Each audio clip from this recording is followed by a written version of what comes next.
Hey y'all, it's Katie and welcome back to my channel. Today we're keeping it a little bit more casual because today is a Q&A where you guys get to ask me a bunch of questions. So here we go.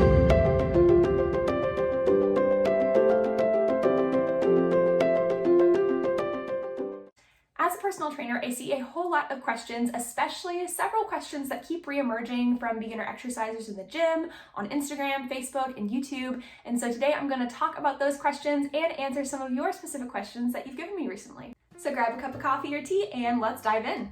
Ooh, that's hot. That's hot. That's hot. We're not going to drink that yet. So our first question today is, why do gyms have so many mirrors all over the place? Are people really that self-absorbed? Okay, I promise those mirrors are not just there for you to strut around and look at yourself. Although some people do use them that way, that's not the intention. The mirrors are really there to help you check your form throughout your exercise. So it's really easy to start off with a good momentum and good form at the beginning, but as you start to fatigue throughout the exercise, you can kind of slack up on a specific area of your form. And so they're really there to help you watch from multiple different angles, front, side view, to be able to make sure that you're keeping that form throughout your set and not getting a little lazy there. So that is the real purpose of the mirrors. And question 2 here is a really fun one, and it was my first time getting this from a client recently. It's, why do we have to put ourselves in such funny positions when we're using free weights? So with machines, with cables, and with resistance bands, you're pushing or pulling from whichever or wherever that machine is anchored from. And so your direction of pull or push can change depending on how you adjust it. But with free weights, you can't adjust it like that because free weights are subject to gravity, and gravity is always down. So we have to move our bodies in specific positions to where we can target the muscles we want to work with gravity. So with kettlebells, dumbbells, and barbells, you're going to have to get yourself into some funny positions sometimes, but that's okay because it's really great to work on that form and to challenge your body in new and different ways. So this next question I've actually answered on some reels and in a YouTube video previously, but I'll give you all the short answer here. This question is, which comes first, the cardio or the weights? And the short answer is weights first. You want to put your weights first so that you can put your best energy and form into the resistance training exercises before you move into cardio that can fatigue you a little bit more. The exception to this is plyometrics or jumping movements. If you're doing any kind of jumping movements, you want to put those at the beginning of your workout so that you can dedicate the best energy to those which require the most energy and attention with. And it's not super often that we see plyometrics, weights, and cardio in the same session together, but if you did, you'd prioritize plyometrics, then weights, then cardio. And if your cardio is over 15 to 20 minutes long, you can separate that out into a separate session to make sure that you're able to dedicate the attention and energy you need to plyometrics and weights separately. All right, this next question is a big one too. Do I have to take a bunch of supplements to make progress in my fitness? With how often that supplements are pushed on new exerciser, it's surprising the answer is actually no.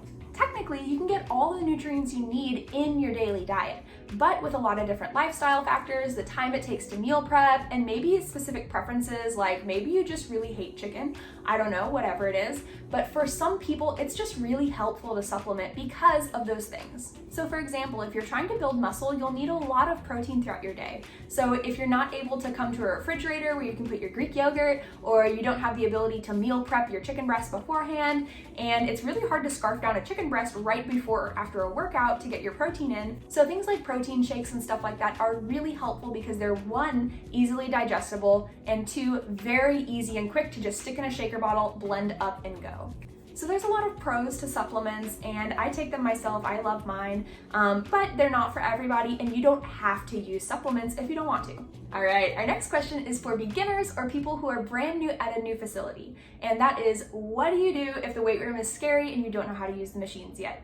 So my number one piece of advice here is to jump on a treadmill and just take a look at what the gym has. If you need to walk around or grab a front desk member to give you a tour, whatever that is, as long as you know what the gym offers, you should be able to figure out how to use a few machines from there. So on the treadmill, you can watch a couple folks who are using machines, or if there's a trainer with a client on a specific machine, you can go over and use that once they're done. And a lot of machines have really helpful diagrams or even QR codes now that have links to different videos for those specific machines. But as a last resort, if you needed to go to the front desk and ask the desk person or a personal trainer at the desk for help on a specific machine, that is totally okay. I get those questions all the time, and I love that people are willing to ask those questions and learn from them. So don't be afraid to ask, because you have just as much right to be in the weight room as those gym bros. And my number one most asked question on my feeds has been, how much should I work out? And I actually made a full video on this already. It's gonna be up here, so make sure to check that out if you want to know. But the short answer is, for weights, you should aim for 2 or more weight training sessions a week. And for cardio, you should aim for 2.5 hours of cardio per week. And all those active minutes count. So everything adds up across your week, whether you're cleaning the house, whether you're walking your dogs, or maybe just taking the stairs, every single active minute leads up to that 2.5 hours. And there you have it. So last but not least, we have a couple fun questions as well that I got. So number one here was, are you a coffee or a tea person? And it really depends on the time of day for me. So right now I'm filming in the afternoon, and so I'm drinking some tea. But in the morning, I really enjoy some coffee. So that's the answer to that one. And next up, I have, what is your favorite book? So I've recently gotten back into reading after years of kind of avoiding books, and I really, really love, my favorite series is The Stormlight Archive by Brandon Sanderson. So as a series, that's my favorite book. But for a single individual standalone, does fantasy count as a whole genre? Okay, if I had to pick one, I would pick The Night Circus by Erin Morgenstern. I really, really loved that one when I read it last year. Oh, this one's fun. It was How Old Are Tanner and Butch? So Tanner is 2.5 years old. He's sitting right under my feet right now. And Butch is 7 years old. So Tanner we got when he was just 4 months old. We got him from the SPCA locally, and we've had him for about 2 years now. Butch we got last year, and we got him after his sister died, actually. And so he was a little bit depressed, and his previous owners decided to send him to us because he could have a new little brother, and hopefully he would bounce back after that, and he really has. He's definitely opened up and come out of his shell since then, so that's been a really fun thing to watch this year.